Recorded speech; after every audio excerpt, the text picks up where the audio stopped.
Olá pessoal, seja muito bem-vindo ao canal Lendo e Querendo. E hoje então a gente vai conversar um pouquinho sobre um livro bem famoso aí da literatura. Estou falando do Vermelho e o Negro, certo? Do Stendhal. E esse aqui é um livro que digamos que muita gente gosta, mas eu não. Eu não gosto desse livro. Eu acabei de ler, acho que faz já umas semanas que eu já terminei de ler esse livro. Então se eu não lembrar alguns detalhes da história e tudo mais, é porque realmente se passou um pouco de tempo. E, né, à medida que o tempo vai passando, a gente vai também esquecendo alguns detalhes da obra, né, da história. E assim, o grande desafio aqui meu vai ser contar essa história sem dar spoilers para vocês. Porque esse livro, ele tem duas partes, ele foi publicado ali em duas partes também na época, em dois livros, né, na primeira parte e na segunda parte ali. Enfim, há divisões aqui, né, nessa história, que de uma certa forma ou de outra torna difícil contar a história para vocês. Mas eu vou tentar ali, eu prometo. Enfim, do que é que se trata o Vermelho e o Negro nessa grande obra ali que foi publicada na França, né? Um livro francês, tá bom? Se encaixa ali num dos primeiros livros do realismo francês, né? Da literatura francesa. Muitos ali tem como primeiro livro do realismo francês mesmo.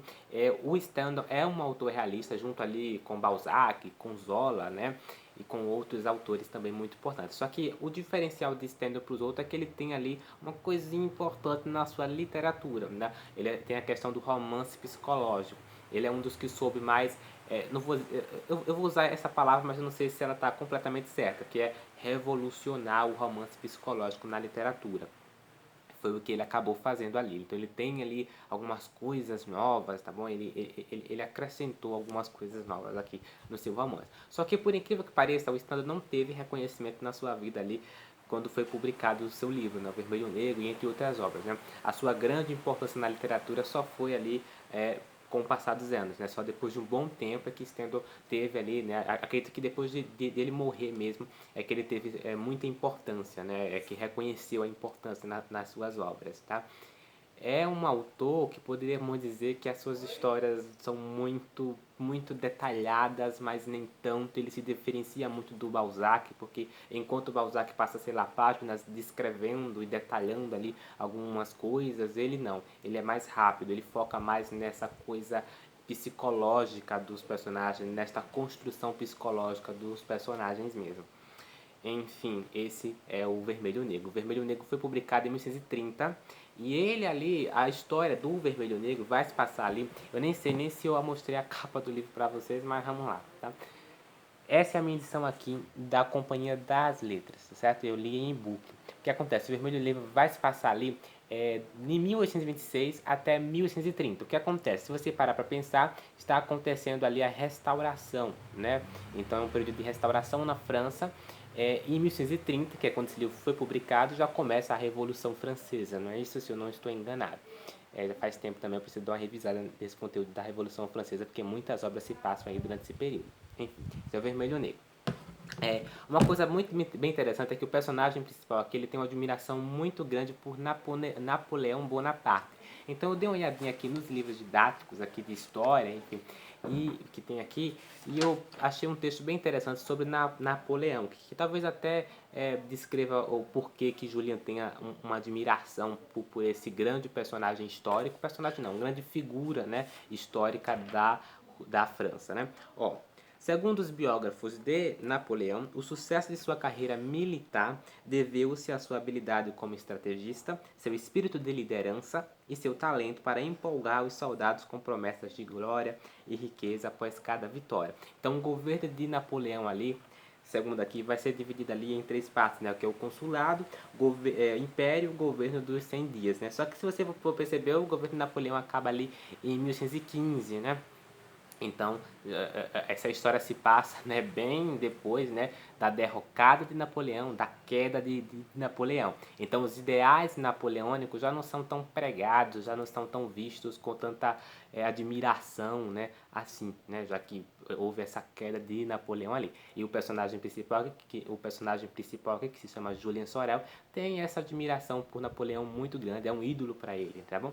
Mas pronto, dado esse contexto ali, tá bom? Exemplificando isso para vocês, só vou deixar esse livrozinho aqui para prosseguirmos com a história, tá bom? Mas qual é o enredo aqui de O Vermelho e o Negro do Stendhal? Aqui você vai acompanhar um jovem chamado Julian Sorel.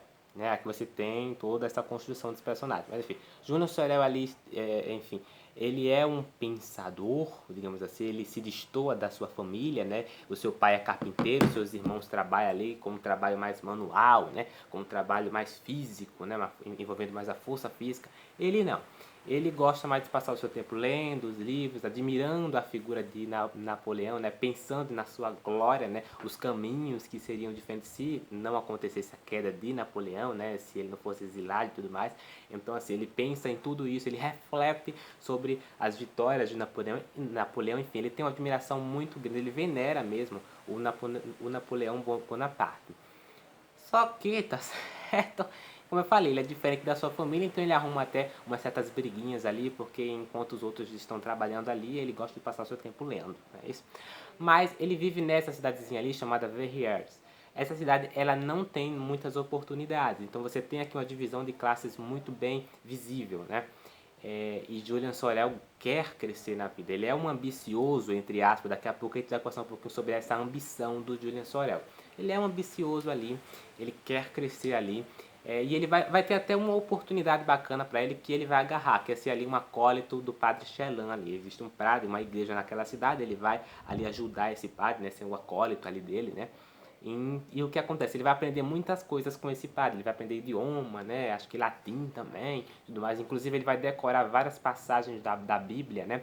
Ele não tem esse talento, essa vocação para ser padre ou para estar nesse meio religioso como os demais ali pensam, né? Entre aspas dele, ou querem, né? Entre aspas, que ele esteja. Não. Mas, de uma certa forma ou de outra, ele usa essas passagens bíblicas, esse conhecimento bíblico, até para impressionar os outros para conseguir ali subir na vida. Então, ele tem uma memória muito boa, ele decora as passagens da Bíblia de uma forma assim, de dar inveja.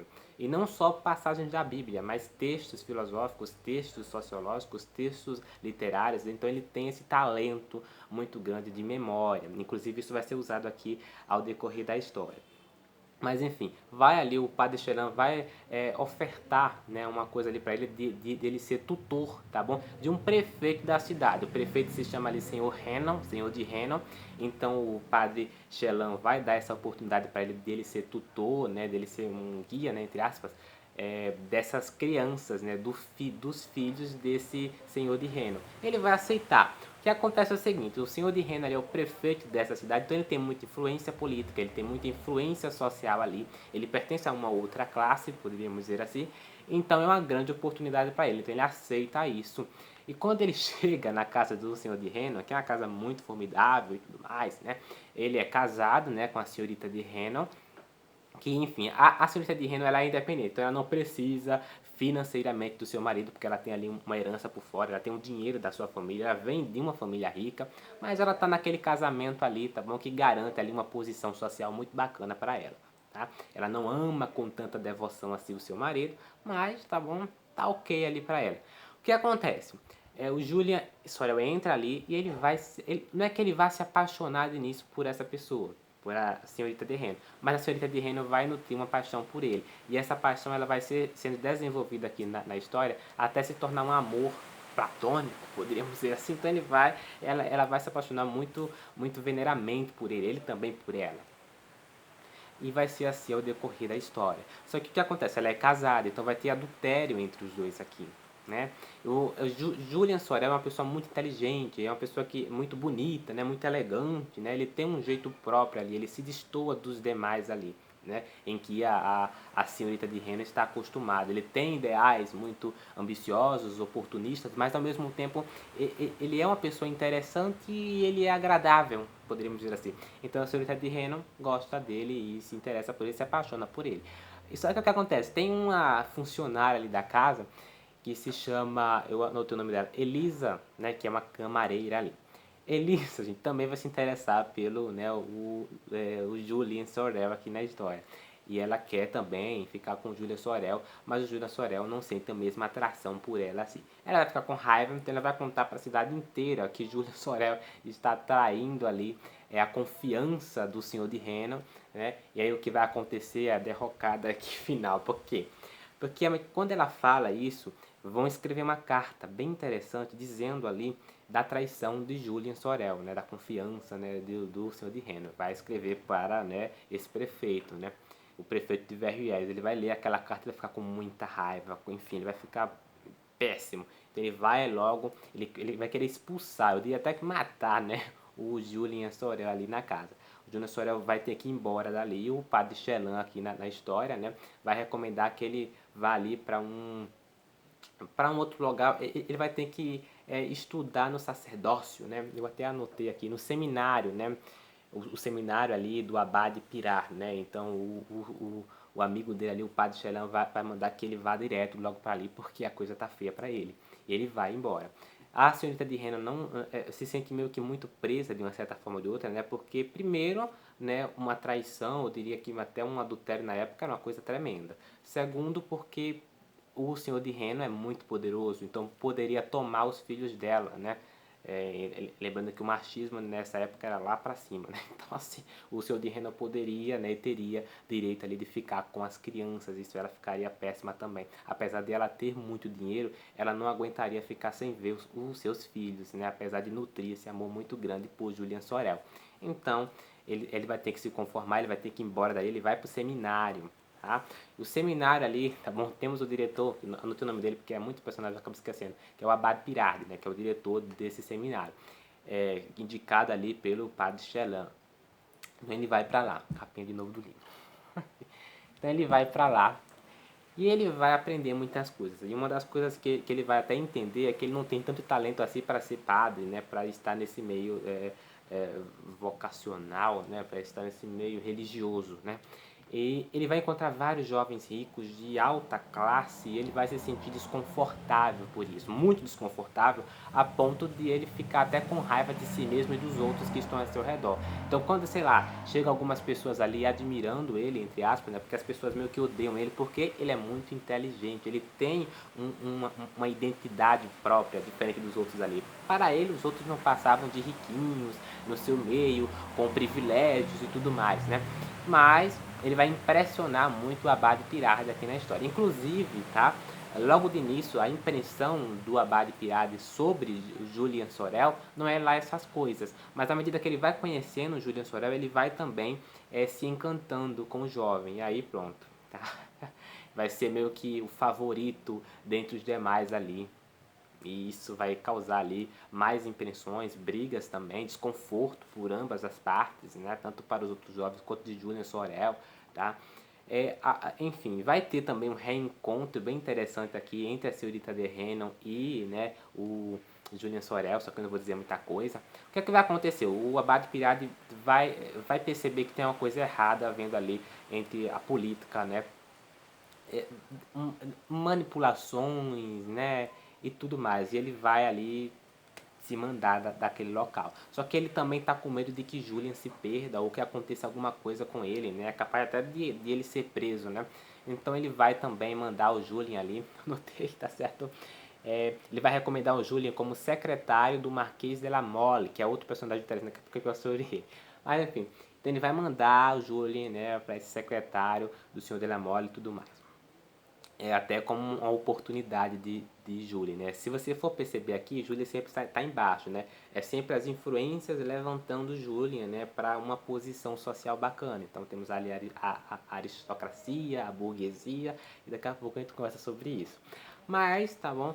É que isso que a gente vai acompanhar aqui na história. O Julian vai para ser secretário desse senhor de la Mole, né, e tudo mais. Ele vai aprender muitas coisas ali e ele vai se sentir muito desconfortável. Porque o que acontece? Julian Sorel, ainda assim, por mais ambicioso, entre aspas, por mais interesseiro, né, por mais oportunista que ele seja, né, ele ainda assim entende que a podridão da burguesia, da aristocracia que está vendo ali. Inclusive, numa das cenas que eu acho assim, essa cena é triste. Tá? Ele está ali num jantar muito importante, ele conhece várias pessoas muito importantes, e ele vai ser dado um cargo ali a uma outra pessoa que não merecia tanto assim quanto a que realmente merecia esse cargo. E ele vai se sentir péssimo por isso. Ele vai sair daquele jantar, meu Deus do céu, vai sair péssimo. Ele quer sair dali mesmo. Ele se sente triste, ele cansado de uma certa forma. É como se fosse uma batalha para Julie mesmo. Daqui a pouco a gente conversa sobre o heroísmo de Julian Sorel, é como se fosse uma batalha para ele. Então, ele se manda dali e tudo mais. Vai ser dada ali uma missão também a Julian, né, de ele decorar uma carta, né, ele vai ser muito admirado, inclusive, pelo senhor de la Mole, né, ele tem uma memória muito boa, né, então o senhor de la Mole contrata ali ele para decorar uma carta para fazer uma missão ali. Quando ele descobre que no final, tá certo, a pessoa da missão é contra o Napoleão, ele vai ficar péssimo, mas enfim. O que acontece é que vai se desenvolver aqui na história um amor entre Julian Sorel e entre a filha do Senhor de la Mole. Olha, perceba que ele sempre tá ali, né? Os romances de Julian Sorel é sempre por pessoas que não, entre aspas, condiz a ele. Mas tudo bem. Ele vai nutrir esse amor ali por essa jovem também vai nutrir o amor por ele, né? A senhorita de la Mole. Só que essa garota ela já está comprometida ali a um duque, né? Eu anotei o nome do cara, tá certo? O senhor Croisenois. Croisenois é um nome francês, provavelmente estou pronunciando errado. Mas enfim, a Mathilde de la Mole, né, que é essa filha do senhor de la Mole, vai também se apaixonar por Julie. Só que ela está dividida, porque ela precisa casar com esse Croisenois, né? Seu pai quer muito que ela case com ele, ela está comprometida com esse cara para conseguir, né, o seu título de princesa, né? Isso seria um grande marco ali para a família de la Mole. Mas, por outro lado, o Julian ali é um pé rapado. Ele não tem tanto dinheiro assim, né? Ele não tem uma posição social muito favorável. Então, meu filho, então ela vai se sentir muito dividida. E essa divisão dela vai gerar uma incerteza, né? Uma incerteza a ponto dela desistir de Julian Sorel aqui na história várias vezes. Então, ela vai dar um pé na bunda dele várias vezes e várias vezes. Ele tentando ali ficar com a garota, mas, né? Mas ela fica com ele por um tempo e depois dá um pé na bunda. Isso vai ser tão irritante aqui na história que você não faz ideia. Mas Julian Sorel se irrita em um certo momento, aí ele percebe que não tem jeito mais, até que ele encontra um amigo bem bacana, né? Dentre essa missão ali que foi dada a ele, ele vai conhecer um cara que é um príncipe que vai dizer para ele como conquistar ela. E ele vai dar ali as regras certinhas, vai dar umas cartas de amor ali para ele trocar com outra garota ali, com outra mulher ali, para gerar ciúme nela. Para quem gosta de técnica de sedução, ó, vai adorar essa parte do livro, porque tem muita técnica de sedução aqui na história. O que acontece é que isso vai dar certo e Julian Sorel vai conquistar ali a senhorita de la Mole, a ponto dela ficar loucamente apaixonada por ele. Ela não vai nem querer saber que existe um príncipe lá que quer ficar com ela, não. Ela inclusive vai ficar grávida dele. E quando vai dizer ali ao pai dela, né, o senhor de la Mole, tá bom? Que Julian é o amor da vida dela, né? Ele vai ficar muito chateado, ele vai ficar putíssimo da vida, desculpa a expressão, porque traiu a confiança de novo dele, né? Tava muito aqui e ele vai ficar péssimo. E assim a história vai prosseguindo aqui. E eu tentei ali fazer, né, o resumo, pelo que eu lembrava da história, até esse ponto. Eu não queria dar spoilers, mas eu vou encerrar por aqui. Só vou deixar algumas dúvidas para, né, gerar essa curiosidade, instigar, tá bom? Para quem quer ler esse livro. O que acontece, tá certo? Temos aqui a senhorita de la Hennon, que é casada com o prefeito do Varriés, em que Julian estava loucamente apaixonado também naquela parte do livro. Nessa outra parte do livro, ele conhece a senhorita de la Mole, que também gera uma paixão muito grande por ele, e os dois vão ficar juntos, né? Inclusive a senhorita de la Mole vai ficar grávida dele. O que acontece? Com quem é que Julian vai ficar aqui na história? Com a senhorita de la Mole, com a senhorita de Hennon ou com a senhorita ou com Matilde de la Mole? A cada nome. Mas enfim, com quem ele vai ficar? Essa também é uma grande dúvida aqui na história e você vai precisar ler esse livro. Outra coisa também, o senhor de la Mole, como é que ele vai reagir diante de tudo isso, né? Porque vai acontecer aqui uma coisa, da senhorita de Reno mandar uma carta para o senhor de la Mole, dizendo para ele que Júlia é um oportunista e que gosta de se aproveitar de garotinhas com muita influência na sociedade ou filhos de grandes influências políticos e tudo mais. E o senhor de la Mole vai ficar péssimo com isso. Vai acontecer uma coisa bem interessante. Mas à medida que o livro vai se passando, você percebe que o senhor de la Mole vai aceitando isso. Ele vai, né, levando isso de uma forma legal. E, gente, não posso dizer o que vai acontecer aqui daqui pra frente com essa spoiler. Daqui a pouco a gente conversa. Talvez eu dê spoiler lá pro final do livro. E é essa a história do Vermelho e o Negro. Perceba que tem muitas paixões aqui, muitas influências políticas e tudo mais. Eu até anotei um texto, tá, bem bacana, que eu achei isso aqui legal, olha. Entre o pano de fundo do Vermelho e o Negro, tá? Lembrando que nessa minha edição aqui, da editora 34, deixa eu ligar aqui, para vocês verem de novo a edição. Enfim, da edição da editora 34, nós temos vários textos de apoio, né? E eu achei isso aqui interessante. O pano de fundo do Vermelho e Negro, né? A estrutura social da França, as oposições entre Paris e a província, ó, e entre a nobreza, né, e a burguesia, entre os jansenistas e os jesuítas. E isso, aliás, é o que torna também essa obra um grande clássico da literatura mundial, né? Com muita gente, esse livro é um prato cheio, né? Não foi pra mim, eu não gostei tanto assim da história, foi uma experiência muito frustrada pra mim, mas ainda assim eu reconheço a importância desse grande clássico da literatura mundial. À medida que a história vai se passando, você vai conhecendo muito bem esses personagens. Júlio Sorel é um oportunista, é um ambicioso, entre aspas, é uma pessoa que quer subir na vida e ele vai se aproveitar ali das pessoas que estão ao seu redor para conseguir isso, tá bom? E se você lê muito sobre Napoleão, você vai perceber que tem muita semelhança entre um personagem e outro, né? Isso é interessante aqui na história. Bom, aqui nesse meu livro eu separei alguns textos de apoio, né, à medida que eu lia. Temos vários textos de apoio lá no final da história. São textos de apoio que, de uma certa forma, me chatearam. Vou explicar o porquê. Deixa eu só achar aqui. Porque o que acontece é o seguinte.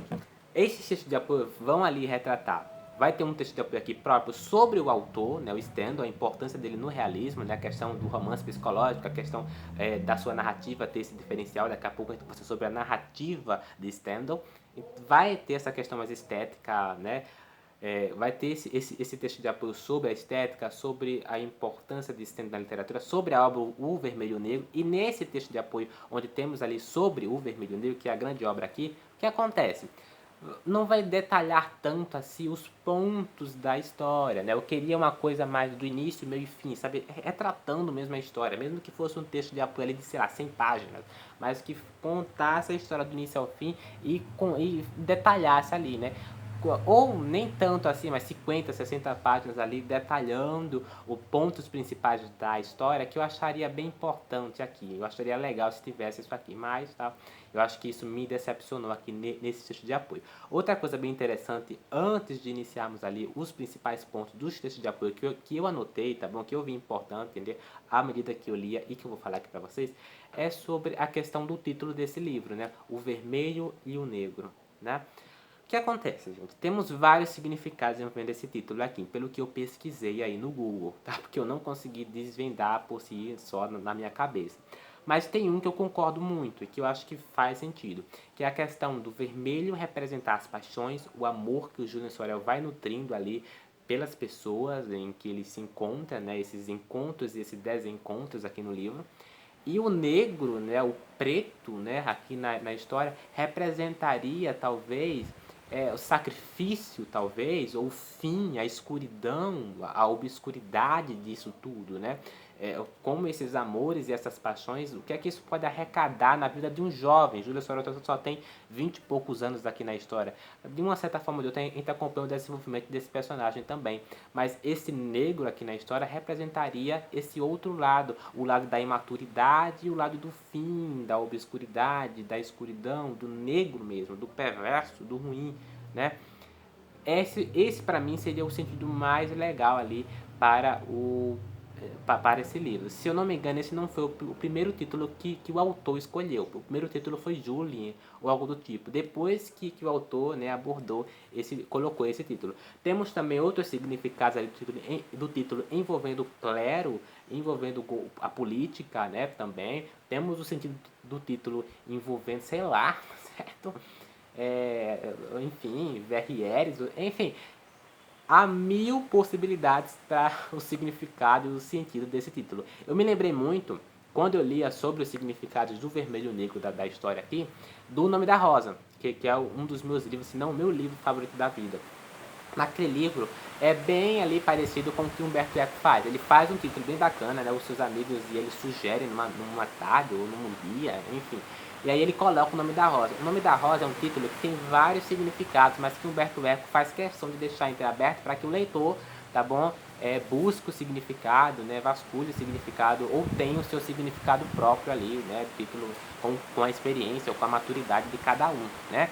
E temos também, claro, né, a narrativa vai dando respostas para esse título. A mesma coisa acontece aqui com o Vermelho e o Negro. Eu acredito que dá para fazer ali uma comparação.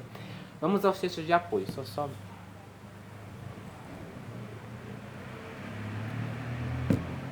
Vamos aos textos de apoio. Eu separei aqui, ó, do ângulo social, o que se lê nos romances de Stendhal é a situação do indivíduo imediatamente posterior à Revolução. Ó, interessante, ou seja, né, a consequência disso, poderíamos dizer assim. As esperanças heróicas se manifestam como ingênuas. O talento individual não encontra mais aplicação prática e efetiva. E aí, temos que lembrar que o Julien nutre essa paixão muito grande pelo Napoleão Bonaparte, numa época em que os ideais napoleônicos já não são mais os mesmos, né? Então, de uma certa forma ou de outra, ele, né, colocar em prática tudo aquilo que ele sonha aqui, de uma certa forma ou de outra, segue, né, um pouco o estilo de Napoleão, de uma certa forma ou de outra ineficaz, né? Ineficaz, ou de uma certa forma ou de outra até impossível, entre aspas, né? Não impossível, mas difícil, né? Ele vai enfrentar muitos desafios sobre isso. Enfim, bom, vamos ver aqui. Outro texto de apoio aqui que eu marquei foi, ó, o Vermelho e o Negro tem sido dado como exemplo de romance de ação. É bem verdade que se trata de uma narração em ordem cronológica de acontecimentos imbricados uns nos outros como causas e efeitos, movidos por uma força propulsora que é a ambição, entre aspas, ó, de Julien Sorel, e contrariados por uma força de reação que é a lei social da hierarquia de classes, né? Há sempre essa consequência dos atos de Julien Sorel aqui na história, tá? Ele é um pouco imaturo, essa ambição, entre aspas, essa ambição aqui na história, como ela é dada, vamos entender, vamos ver aqui. Entretanto, o Vermelho e o Negro não é um romance de aventuras, né? No sentido em que uma narrativa de Alexandre Dumas. Podemos citar ali, por exemplo, numa narrativa de Alexandre Dumas, ali, o Conde de Monte Cristo, que é um livro que eu estou lendo ali há um bom tempo já, né? Mas é um livro de aventura, é um livro de ação, você tem ali muita aventura, né? Dos personagens ali na história, envolvendo roubo, envolvendo herança, envolvendo dinheiro, envolvendo vingança, né? Justiça e tudo mais. Ó, isto porque aquilo que, né, que interessa nas aventuras de Julie não são as aventuras elas mesmas, mas a construção da personagem por essas aventuras. E aí eu vou dar um exemplo em um momento aqui da história. O Julien vai voltar ali para a casa do senhor de Reno para ter um encontro ali com a senhorita de Reno. Então ele vai entrar no quarto dela, ele vai dormir com ela, eles vão ficar numa súplica danada, ela chorando, ele dizendo, ela por um certo momento ela se sente rígida, então ela não vai ceder para ele ali, ela não quer mais saber dele, entre aspas, ela tá aguentando ali, porque ela sabe as consequências que isso terá na vida dela, então ela se aguenta ali. Mas Julie insiste tanto, ele promete que se ela não o ama mais, ele vai morrer, ele vai se matar, a vida não tem mais sentido para ele. E ela acaba cedendo porque para ela isso seria um tormento, ela não aguentaria viver com essa culpa. Então ela acaba cedendo ali, eles acabam tendo esse caso rápido, né, nesse reencontro. Quando acorda de manhã, o que é que acontece? Tá bom? O senhor dela Reino, né, o prefeito do Varriés, bate na porta, percebe que tem algo de errado, vai entrar ali no quarto dela e Júnior Sorel mete o pé ali a tiroteios, porque o vizinho ali não gosta, percebe que tem ou é um bandido, é um ladrão, e acaba dando tiro ali do nada, pensando que pode ser um desconhecido ou um ladrão. Julinha consegue fugir, né, calmamente não, desculpa, mas consegue fugir ali, ele consegue fugir, pronto. O que é que acontece? O que importa aqui, por esse texto de apoio aqui, não é a ação, né? Não é essa questão de Julia fugir pela janela em pleno tiroteio, não. É a construção diante disso. Como é que Júlia se sente após esse momento e durante esse momento, ou até antes desse momento, enquanto ele estava ali, né, dormindo, né, amando a senhorita Della Reno. O que importa é isso para o autor, para o crítico aqui. Né, a consequência, a construção do personagem diante da ação, né, e não meramente a ação por si só. Eu achei isso interessante.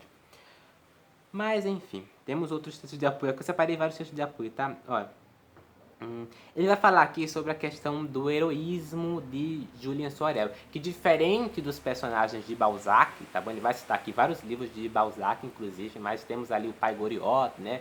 E outros livros do autor, né? Que participam ali da comédia humana, é isso? Esqueci, mas enfim.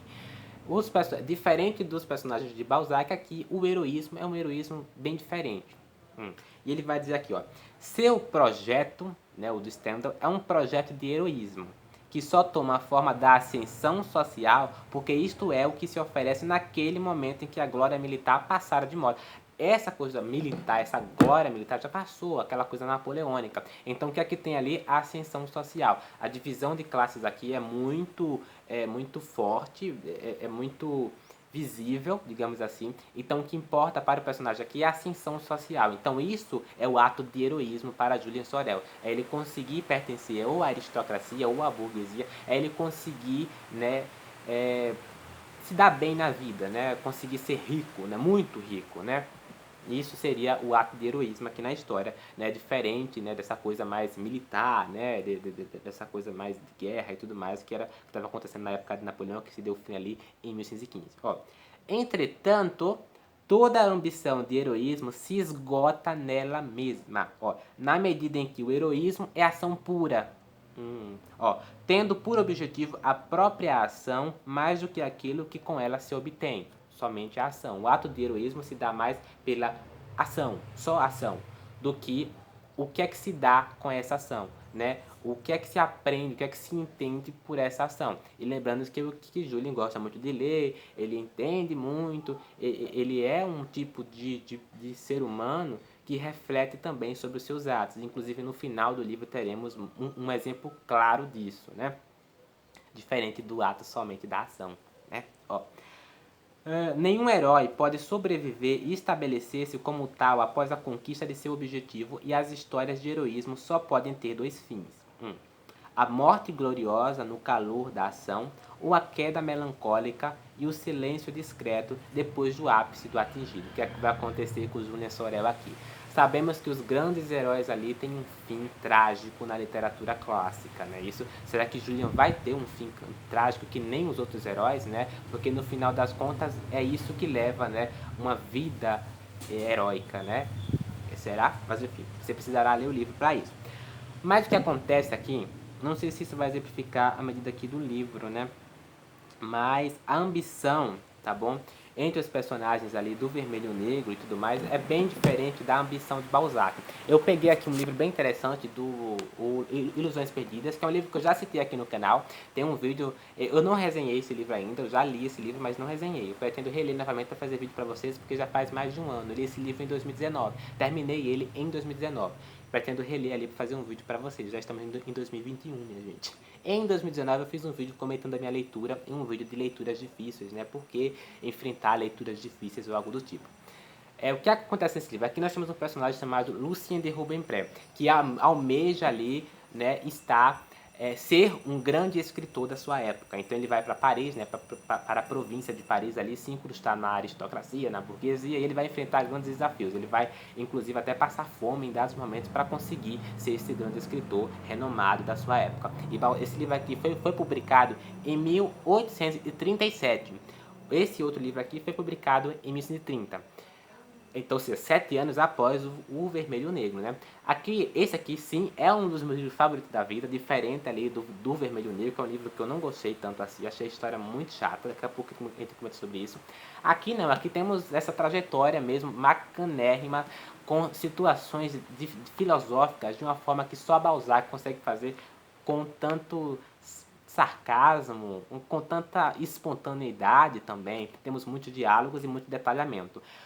A ambição desse personagem é diferente da ambição do Julien Sorel. A ambição do Lucien de Rubempré, aqui na história, é a ambição de conseguir estar em cima, de conseguir estar no alto. É um jovem sonhador que faz de tudo para conseguir ser um grande escritor, ou assim, o melhor escritor se possível. Então ele vai se incrustar em um meio, entre aspas, que não condiz tanto com ele, que ele vai enfrentar muitos preconceitos, né? Ele vai ser rejeitado aqui na história, né? Ele vai ser visto como uma pessoa maléfica, sabe?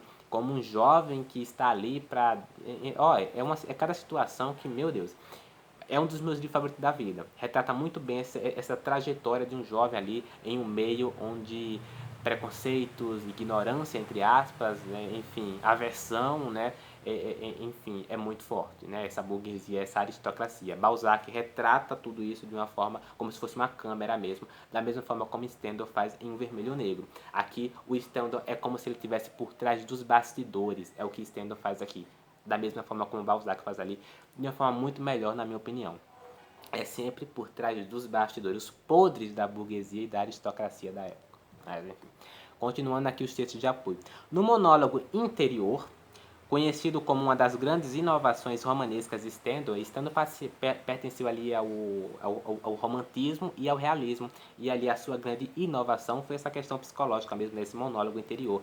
Mas enfim, é praticamente impossível separar o que é enunciado pela personagem do que vem diretamente do narrador. Os deslizamentos de um enunciador a outro são constantes. Exatamente. Tem momentos aqui em que do nada aparece o pensamento do Julian Sorel, mas do nada aparece uma narrativa em terceira pessoa, sabe? Enfim, é muito difícil separar o momento aqui da história, né? Essa coisa, esse monólogo interior é muito forte aqui. Essa coisa de detalhar como o Julian Sorel está se sentindo, como ele está se sentindo, ele dizendo, é um livro e tanto. Temos muito monólogo interior nesse sentido, tá? Para quem gosta, vai achar um prato cheio. Isso irrita em um certo momento, mas é bacana porque acaba sendo um tipo de narrativa que acrescenta muito, sabe? Porque nós não acompanhamos só detalhes do que está acontecendo, não. Os detalhes também são psíquicos, são emocionais, são sentimentais. Continuando, Stendhal pode não ter tido uma visão clara da modernidade em termos... deixa eu passar uma moto ali. Stendhal pode não ter tido uma visão clara da modernidade em termos ideológicos, mas seu modo de visão é o da modernidade. A obra como esboço, o enfoque fenomenológico do real, a perda do ponto de vista monocêntrico, a fragmentação do sujeito psicológico, que é o que acontece com o Júlio, ele se fragmenta em diversos momentos, a sinceridade como máscara, o nome como pseudônimo, o passado como prazer de reconstituição e o presente como vertigem de perda. Olha, são esses traços que constituem para nós nosso contemporâneo Stendhal. Isso aqui já é o final do texto já, né? O passado como prazer de reconstituição. Julian Sorel nutria essa paixão pelo Napoleão e tudo mais, né? Acho que podemos destacar aqui, enfim, a fragmentação do sujeito psicológico também. Julian passa por vários testes, né, de amadurecimento, né?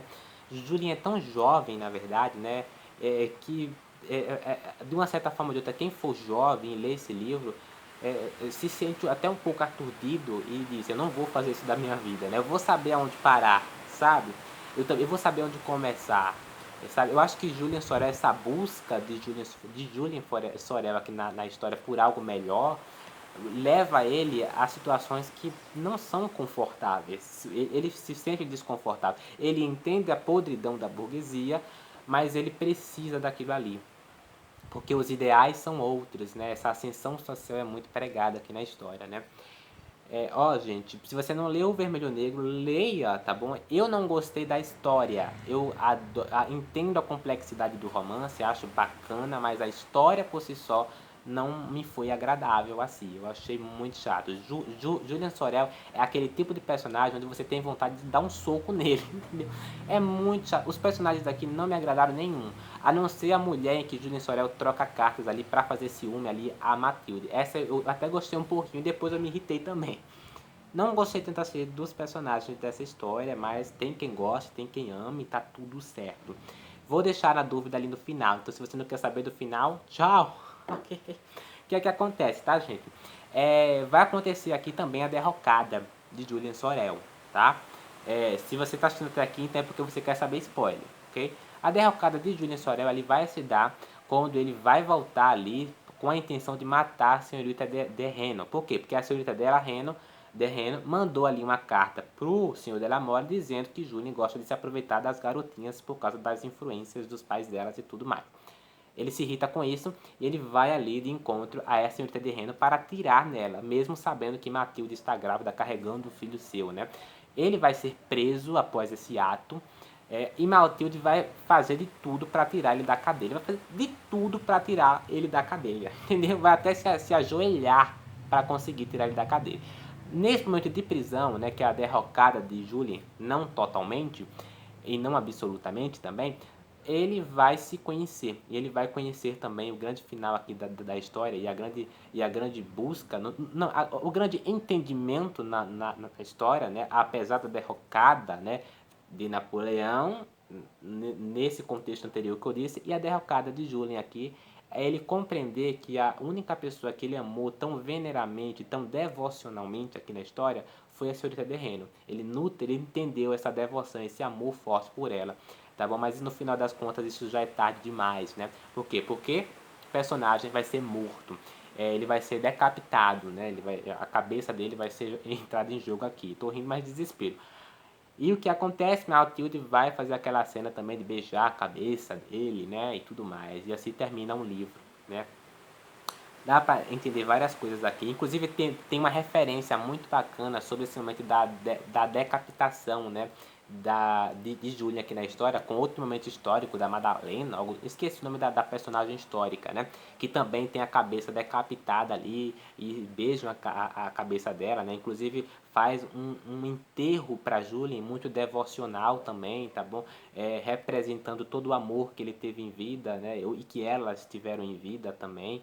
Então, o enterro de Julien é muito representativo, muito bonito, muito elegante e tudo mais, da forma como ele foi em vida, entre aspas, né? Esse jovem sonhador, esse jovem ambicioso também, entre aspas, né? Então, essa compreensão de Julien, né, que ele nutriu amor pela senhorita de Reno, é o grande final do livro e é o grande desfecho aqui do livro. Mas, no final das contas, eu particularmente já sabia disso desde o momento em que ele se encontrou com a senhorita de Reno, né? Porque, né, aquele primeiro amor é sempre o que marca, né? Então, eu tinha essa ideia na minha mente e acabou se comprovando aqui no final do livro, né? O bacana também, interessante essa cena, é quando ele está ali em julgamento, né? A todo momento ele diz, eu sou culpado, se vocês quiserem me prender e quiserem me matar, matem, eu de fato atirei na senhorita de Reno, né? Ele de fato confessa aquilo, ele confessa que ele tentou matar com o intuito de matar a senhorita de Reno mesmo. Tá? Matilde vê aquilo. Várias pessoas, inclusive, participam daquele momento do julgamento, se sentem aturdidas também, com pena, outras debocham, né? Julia, inclusive, se sente em um momento em que ele fala, poxa, será que eu vou mesmo? Enfim, ele se sente orgulhoso também, porque quem é que está lá, quem é que está assistindo o julgamento dele? Adivinha? O senhor de Renan, tá bom? E o senhor de Renan detesta ele por tudo que ele fez, pela traição de confiança que ele teve com ele, né? Com o senhor de Renan. Então, ele se sente bem risonho, né? O senhor de Renan vendo o julgamento de Julian e quando de fato dizem ali que ele vai ser morto, né? Por causa da traição que ele fez ali, né? Por causa de tentar matar ali a senhorita de Rena. A senhorita de Rena está em casa e o que é que acontece com ela? Ela se sente pensativa e ela se arrepende também de ter mandado a carta, ela se sente culpada também, ela vai visitar a Julian na prisão várias vezes também, se sentindo culpada por tudo aquilo.